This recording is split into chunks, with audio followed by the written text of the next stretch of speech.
thing is it has to be guaranteed by government. Okay.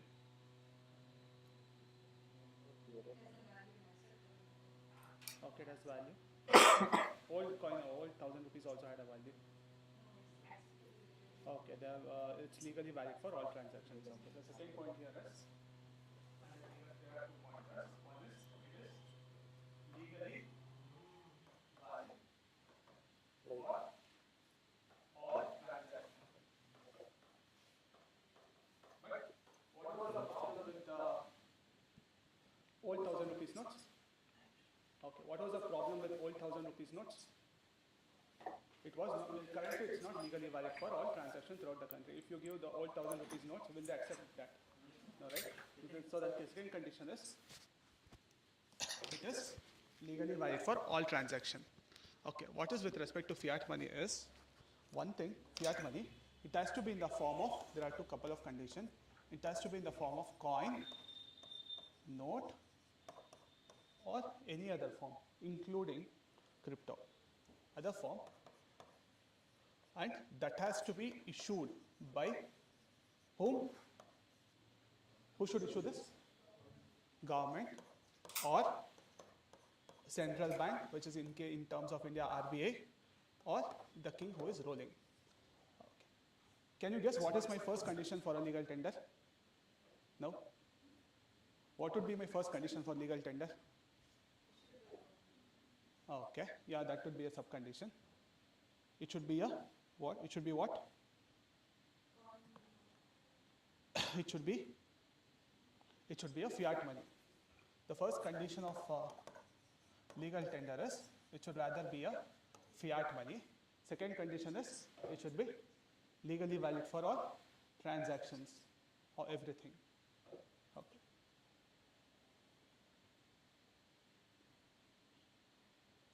So old 1,000 rupees notes was a fiat money because it was in the form of a note and it was issued by government.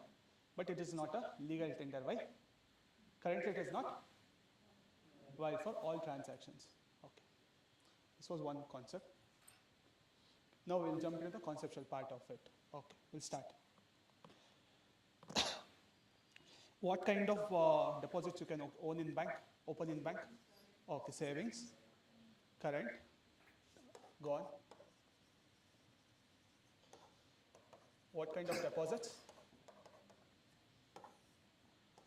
Broadly, it can be classified into demand liability and time liability. Okay. Under time liability, what are my kinds of deposits? Usually, what are the kind of deposits we do in bank? Savings are the savings account, then fixed account, current account, recurring account, RDA, all those things, right? Where will all the thing go into? Huh? Type, yeah. In which type it goes? Savings is demand deposit. Savings is why? If you go and go to your bank and demand your money, he'll give you the money. Savings and current are demand liabilities. Time liabilities, fixed account and RDs. These are time liabilities. What is the concept behind this? Demand liabilities, savings account and current account. The concept is, on demand, bank is legally required to pay the customers. On demand, if you go and tell so much money is in my current savings account or current account, is bank legally required to pay you? Yes. On demand, bank is legally required to pay you the money. Okay. A simple question, where do you think the more money is being parked or deposited? Is it in demand deposit or time deposit? Let's say you yourself have a bank account. How many here have both kind of accounts, savings and fixed? Where have you kept more of your money? You guys have kept more of your money in savings, not in fixed. How much is in your savings? You are not going to do it. Okay, how much is in your fixed? Okay, commonly, if you have huge sum of money, like more money, where will we keep it? huge money. Like let's say you have 1 lakh. Will you keep 1 lakh in savings account or fixed account? You want more interest rate. Savings account gives you interest. No. So you'll obviously tend to keep it in fixed account. Where is more money being parked? More public money being parked? It is in. How many say fixed? How many say fixed? 1, 2. How many say savings? You say savings. Okay, let's take an example of, suppose you have 10,000 and you have 1 lakh. Where will you keep your 10,000? Where will you keep your 1 lakh? 1 lakh will be kept in fixed. 10,000 will be kept in savings because you require for day-to-day transaction things, right? That's why you keep. So overall, more money is being parked in fixed deposit. So okay, fixed deposit. Here, more money is parked, isn't it? Overall, don't you think more money is being parked?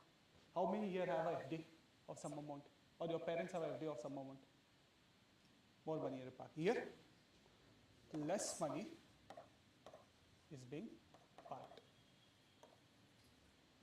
Okay. What do you understand by liquidity? Liquid.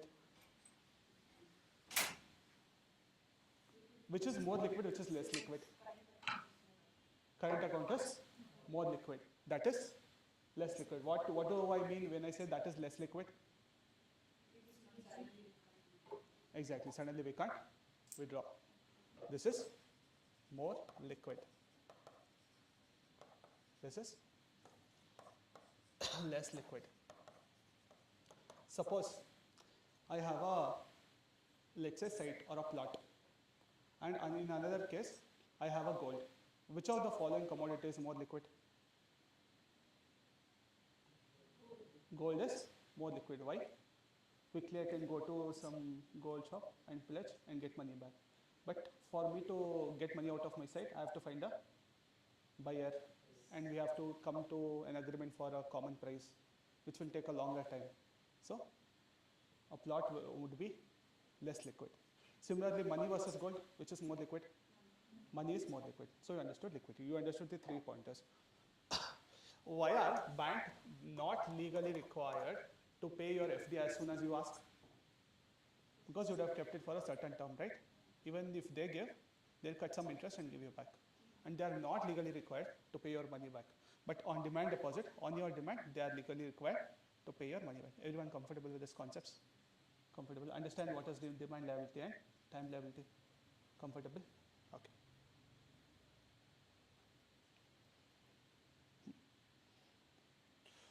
There's one more important box we talk about. What is M0 money? What is M1, M2, M3, M4? You guys have any idea of this? Studied somewhere?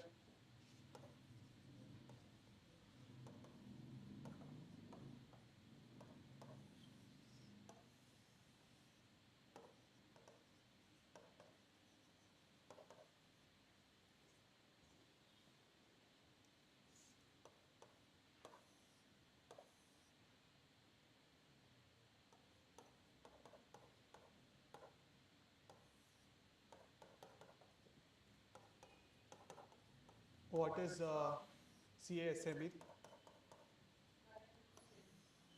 Okay. What is CU means? Currency in circulation. What is M0 money? What is my M0 money?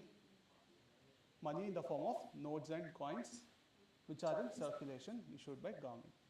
There are a few other components to M0 also, but for simple understanding we can say which money which is in circulation. So M1, M2, M3, M4 all included. Currency in circulation. Okay. So for commercial banks, what is included? Sorry, for M1, what is included? Where? Commercial banks, only what is included? Current account and savings accounts are included. This is not there, this is not there, and this is not there. Right? Next for M2, what is included? This is included, and what else is included? Post office, savings and current account is included. This is not there, this is not there. For M3, what is included? All three are, all this and this are included, sorry. This and this are included. The other two are Not included. Okay. Okay. For M4, what is included? All are included. In which place is my highest money sitting in? M4. Lowest money? M1 or M0, it depends. Okay. Which is most liquid? M0 is more liquid. After that, M1. After that, M0. So more liquid and volume of money, everyone understood? Okay. So M0, what it is? It's notes, coins. And this M0 is also called as what? It's also called as reserve money, government money, and high powered money. Isn't it? True, right? Which is broad money, which is narrow money in this? Which is broad money, which is narrow money? Okay. M1 and M2 are narrow money relatively. M3 and M4 are broad money relatively. Okay. Everyone understood this? There was one question asked a couple of years back based on this table. If I take X amount and put from this to this, what will happen to the next supply? Something like that the question was asked. Everyone understood the table, right? You can remember this table also. Easy, not so difficult. What comes here? Commercial banks and post office. Don't you think in M3, savings and current account plus this savings and current account will have more money than, in commercial banks there are more money than savings account of both combined. Obviously there will be more money, right? Most of the money is parked in banks. Okay. Can I erase this? Who wants to write down?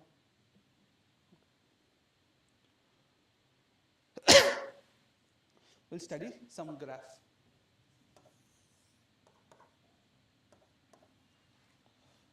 How will my Phillips curve look like?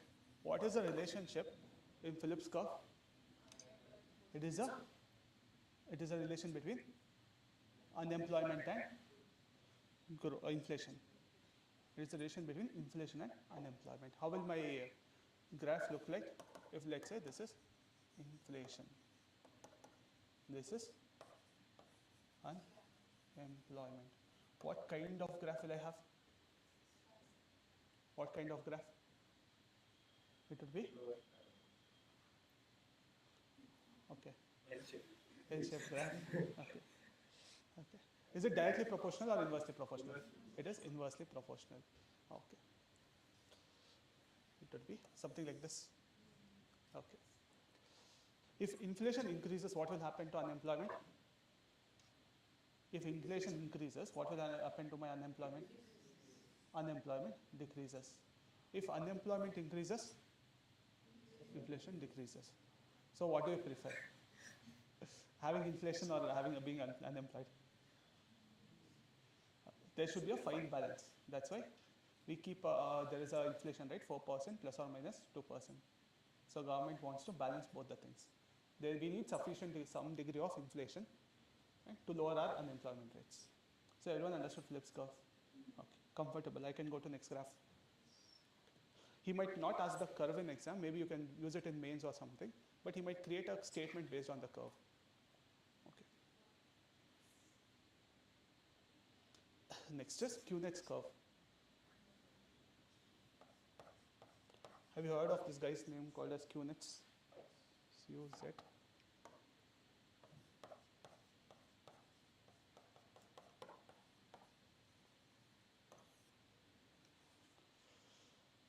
How will Q-Net's curves look like? What is the relation between?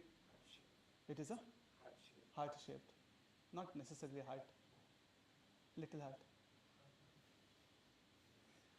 Okay, what shape? Mushroom shape. Okay, like let's say umbrella shape. Okay. What is the relation in Q-Net's curve? There are two Q-Net's curves. No, not government. Economy. Correct, good. Income inequality and per capita income. Income inequality and per capita. What is per capita income? Huh? Good. Okay, NNI. It is on the basis of net national this thing product at factor cost or market cost? Market cost. At factor cost. At factor cost. Because we subtract this thing, right? We subtract subsidy and add or that net this thing we will. There is subsidy versus this thing, indirect taxes. We calculate GDP with market. Yeah. Current price and constant prices, real GDP and nominal GDP. Check that once again. But I'm sure that NLP is at factor cost. Okay. So how will the curve look like? Umbrella. So what is it trying to say by this curve being a, let's say, umbrella curve, elephant or a camel kind of curve? He says initially what happens? If when people per capita grows, initially what happens? Up to some limit? Income inequality will be there. Yes, inequality will be bad. But after certain level of development, what will happen? Income inequality will reduce and everyone will start getting equal income. So initially when a country starts growing, some people will get more salary, some people will get less salary. But as country progresses and becomes a developed country, what happens? Almost everyone will have an equal thing. So this part represents which countries? Which part represents developed? Which part represents developing? This is good. This is developing. This is this is developed economies. So if a nation goes from developing economies to developed economies, what does it happen? The income inequality will try to reduce. That's what QNets tried to say. There's one more curve about QNets. Can you guys guess? QNets only give one more curve, which is exactly environment. QNets environment curve with respect to environment. I'll just erase and think. Same concept. What did QNets say with respect to environment? It's not per capita. Okay. QNets said something interesting. What did he say? Sometimes the environmental degradation will happen. Exactly. After that, exactly.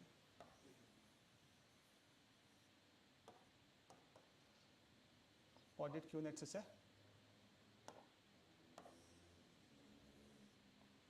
This is not absolute peak, but thing. So on this side, what will I have? Environmental degradation. Am I going fast? No. Fine. You are able to understand, right? Am I not going fast, right? This is what? Stages of development. Okay. So,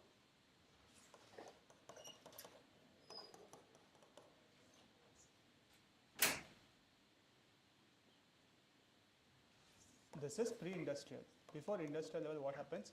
When economy starts improving, this is industrial. This is post-industrial. After phase of industrial revolution or industrial development, he says the environmental degradation will reduce and we'll get back the environment. Same concept QNets uses it for environment also. That is QNets graph.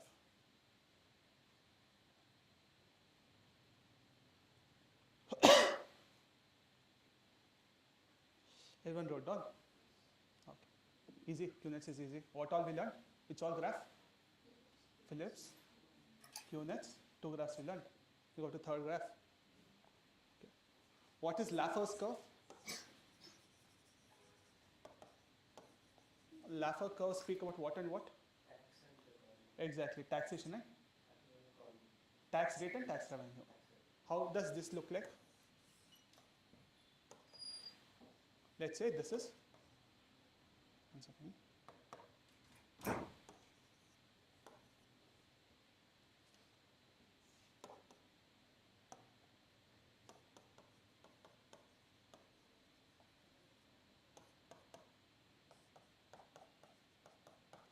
I have given tax rate and tax revenue. Can you guys tell me, take a guess? initially, if I start increasing my rate, how will my tax revenue respond? If I increase my initial tax rate, let's say from 5% to 7%, will I get more revenue or less revenue? More revenue. So initially I'll have more revenue. Will this always continue? At some point, if I start taxing 50% of the tax, what will people do? People do tax evasion or some loophole they'll find out. If I increase my tax rate, after a point, what will happen? My revenue will go down. So this is the optimal point I can tax to get maximum revenue out of people. That is Laffer's curve. So government should not tax people more. If they tax a lot, people will find ways to evade tax, avoid a tax. Everyone understood Laffer's? Easy Laffer. Next is Rahan's curve.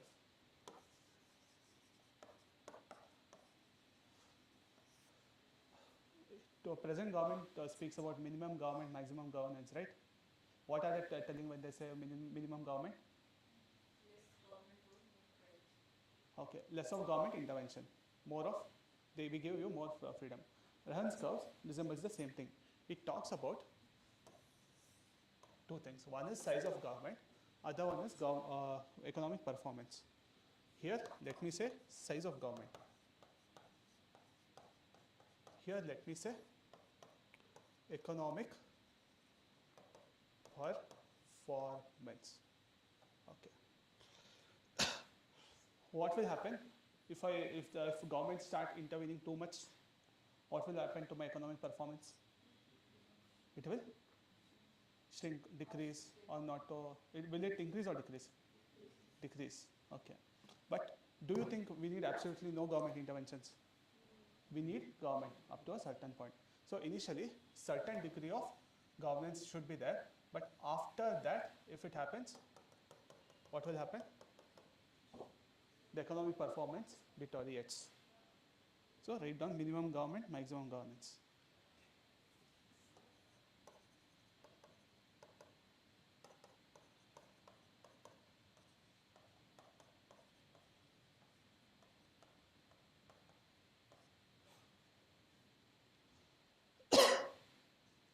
Everyone comfortable? So we have three graphs which all look almost the same.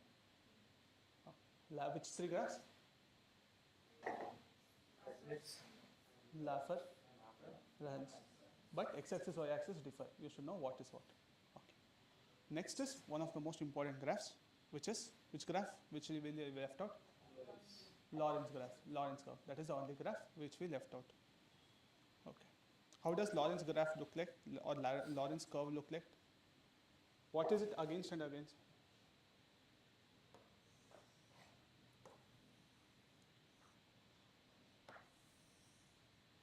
Every graph I used to draw like this. Why have I written like this for Lorentz? Here, this side what it is? X-axis. It is percentage of population. Here what it is? What is Lorentz graph or Lorentz curve speaking about? It speaks about inequality. It speaks about income inequality. Okay. This particular line, this line, right? This is a line of what? Good. Line of equality. What degree it is in? At 45 degree. If the graph looks like this, it is perfectly 45 degree. But do you think it will look like this? No, right? Let's say it is seeing like this. This is the graph. This section, this part is my EA. This part. What is my bottom part? My bottom part is, this is not a good color. Okay, my bottom part is B. Okay. What is my Gini coefficient? There's a coefficient, right? What is my Gini coefficient? A by A plus B.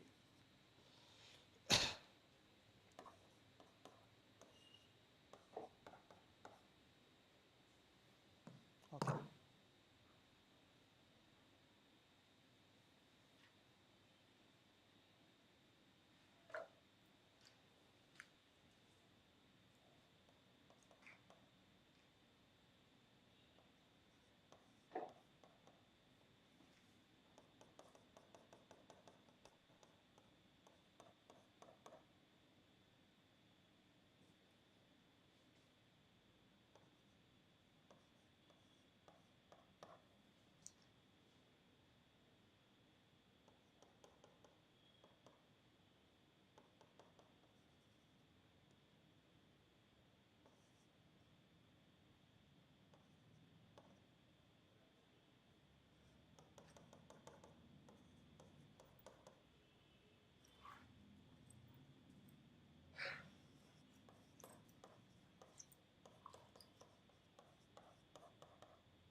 It talks about inequality, right?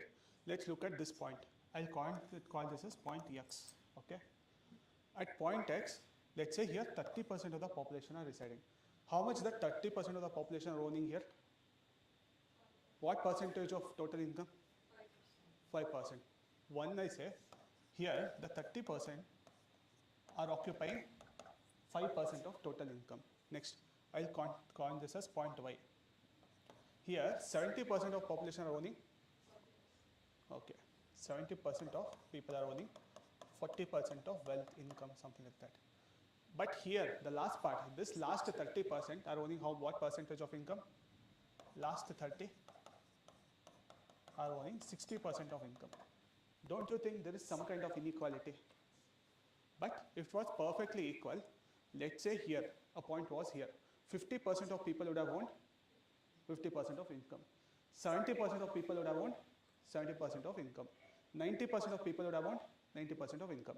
Why? Now you understand why this line is called as line of equality in Lorentz curve. Okay. At which case Gini coefficient will be 0, at which case the Gini coefficient is 1. Meaning when it is perfectly equal, perfectly unequal. Completely equal when? 45 degrees completely equal. G is equal to? G is equal to 0. It is when G is 0. What does the meaning of G being 0 mean? What is 0? A is 0, B is 0. How many people feel A is 0? Anyone? How many people feel B is 0? Okay, if this A, this part completely becomes 0, everything is pushed this side, then G is 0. What it means? It means completely equal, right?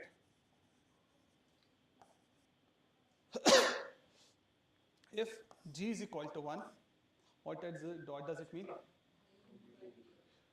Meaning, what is not there? B is not at all there. So it goes like this. So it is completely unequal. This is one only tricky curve you have to know. Everyone understood clearly Lorentz curve, Gini coefficient. Okay. Before you knew about this Lorentz curve, Gini coefficient. Okay, good.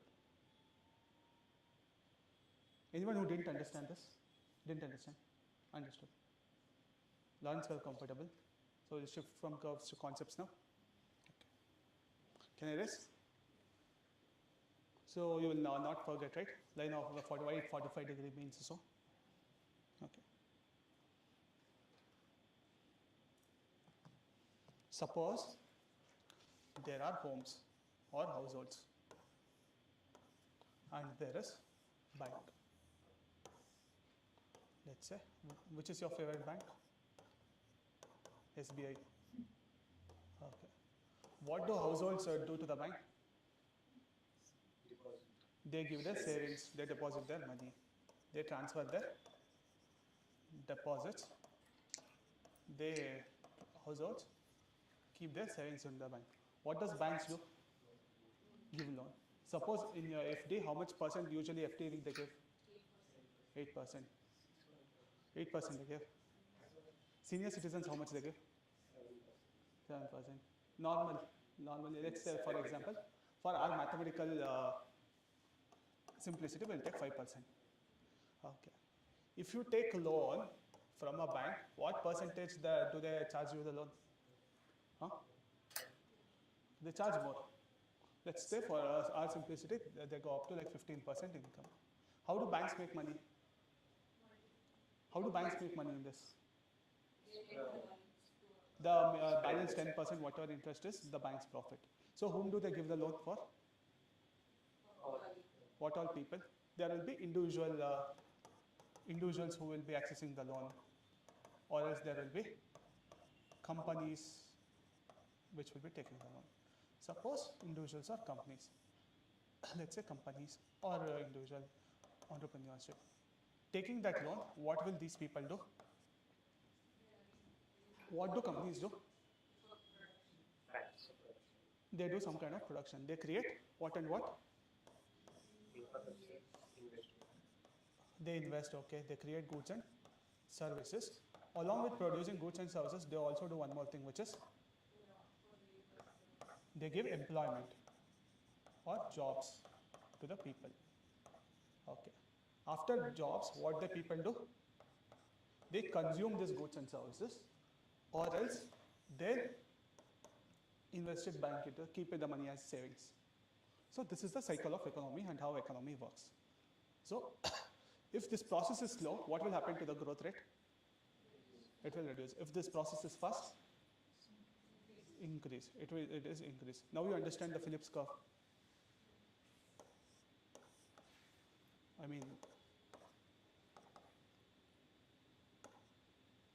here, why unemployment and inflation were inversely proportional?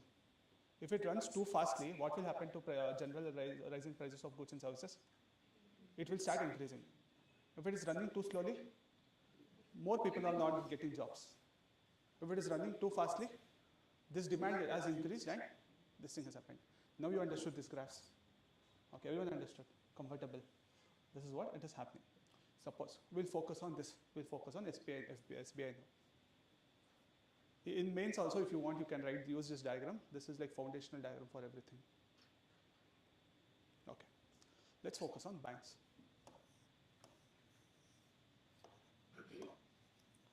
Suppose bank has 100 deposit. Do you think 100 also they will give it as loan? What all they give it as? Bank has 100 rupees. Do you think 100 rupees also they'll give it as loan? Okay, what is that mechanism?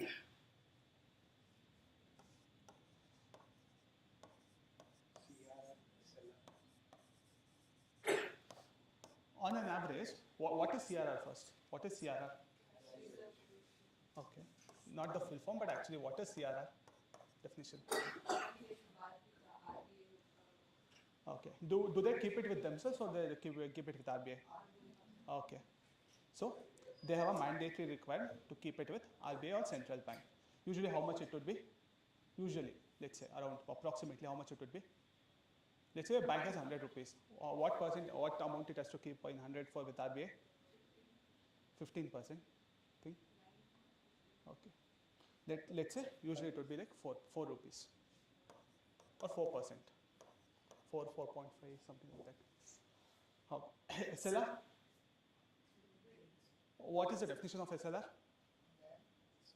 It is the amount bank has to keep it with themselves. CRR, they'll keep it with RBI. Okay. SLR is they keep it with themselves. How much is it usually? 18%. 18 to 22. Let's say for our calculation, 18%. Remaining, how much is left for them to gain for loan?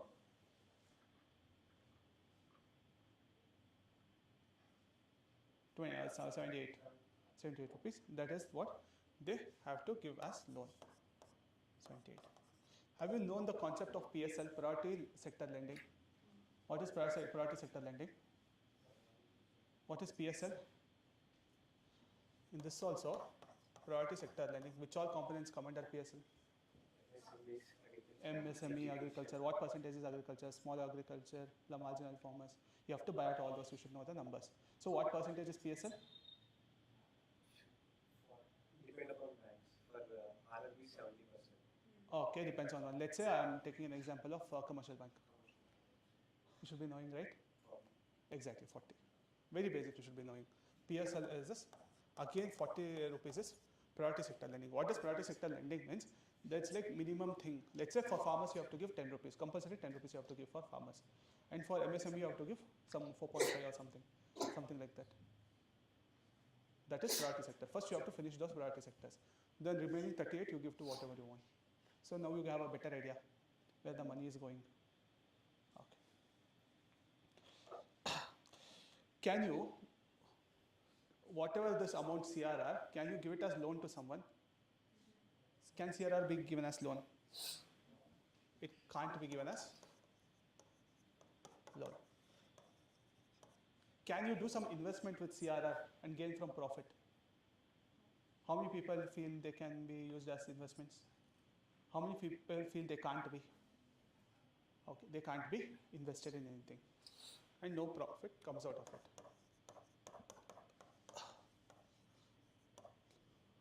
Can SLR be invested and some profit can be made out of it? Where and all you can invest SLRs in? You can invest in gold, G-Sec, T-bills. Can be invested and you can get profit out of it. Something like gold, G-Sec. There is SLR quota G-Secs if you had read SLR quota G-Secs and all. Okay. Can't invest. There is no profit also here and there is no interest also here. True, right? There is no profit, there is no interest. Okay. And which act regulates CRR? Okay.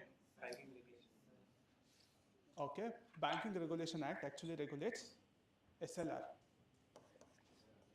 SLR is regulated by Banking Regulation Act of 1949. There's one more act of 1956. This act of 1949 regulates. This first one CRR is regulated by which act? RBI Act of 1934.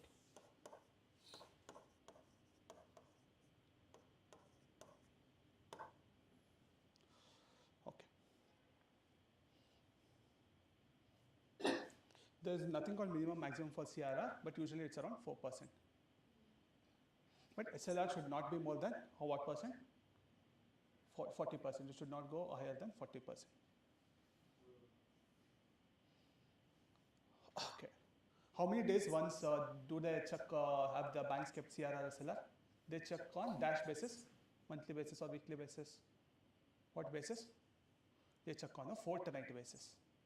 They are calculated on net demand and time liabilities. You guys know what is demand and time liabilities, no? So they are calculated, both are calculated on net demand and time liabilities, and both are calculated on fortnightly basis, meaning how many days once? 14 days once, 2 weeks once, fortnightly basis. Okay. Easy? Everyone, people now won't forget what is CRR, what is SLR. Easy, conceptual. Basics are good.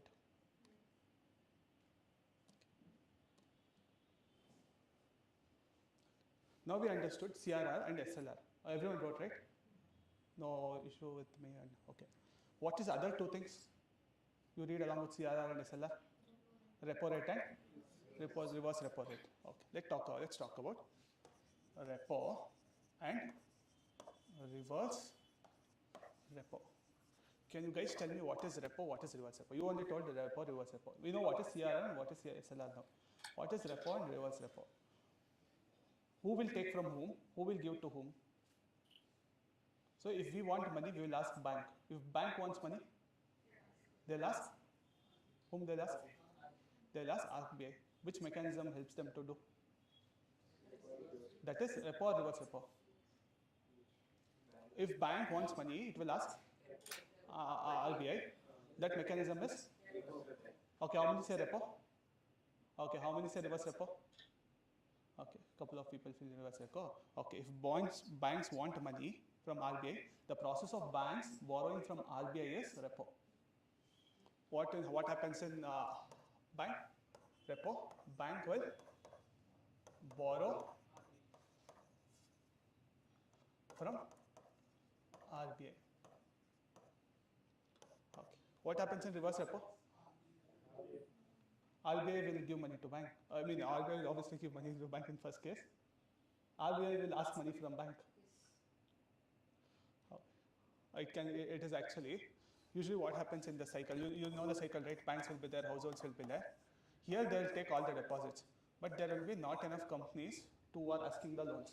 What will happen to banks in such a situation? Will they have a deficit money cash flow or a surplus cash flow? They'll have a surplus cash flow. In reverse condition, in repo condition, what there would be? They'll take deposits from these households, but more loan is being asked. That's why what they do? This is, there are two cases. What does bank essentially do? They take my savings from households and give it to companies. In case one, first case I'm telling, closely observe, bank is taking deposits from RBI. Okay, bank is taking deposits from households. This households, they are taking deposits, but more money is being demanded by these companies. So there will be a deficit of money which they have to give for loan. Whom will they ask? They'll go and ask RBI. This much deficit there is there. You give me, I'll give you later, or something like that. What mechanism is used in this case? Repo. Now they have got savings from this thing, but companies are not demanding more and more loans. So what here they will have they'll have surplus funds. Where will they park this surplus fund? They'll park their surplus fund with RBI. Park their surplus fund. You guys understood this mechanism, right? Okay. RBI won't ask from bank. RBI can print its own money, but rather when banks have surplus fund, they'll give it to RBI. Okay. When there's more inflation, they can take the money. So when there is more, the interest rate will only be more than inflation. You feel when inflation is more, they'll take. Most money circulation is there, so they will take. Okay. That is, you are interlinking unnecessary concepts. It will further complicate. That this has nothing to do with inflation. Inflation I'll take next in 15 minutes. I'll take up. What are the parameters that will influence? It's not about inflation. It's about this mechanism which happens. Always it will not be 100% or perfectly balanced, right? It has to be either deficit or either surplus. If there is a deficit, what they'll ask from? RBI. If there's surplus, whom they'll give to? RBI. The first mechanism is repo. Reverse repo. What will happen? Inflation is more. Will you lessen the repo rate or will you increase the repo rate? We'll detail it talk in next 15 minutes. We'll talk about inflation and effects on CRR, SLR, those things. Okay, we are talking about that. I thought something else. I didn't get the phrase. Okay, my bad. Okay, one more common sense question. Will repo rate be more or reverse repo rate be more? When I talk about rate, I'm talking about interest rate. So if something is 5%, something is 3%. Which is 5%, which is 3%? Repo is 5 or 3? Repo is 5. Why it would be 5? Yeah, exactly. Okay. So can I say my repo will always be greater than my reverse repo? Common sense. Very good.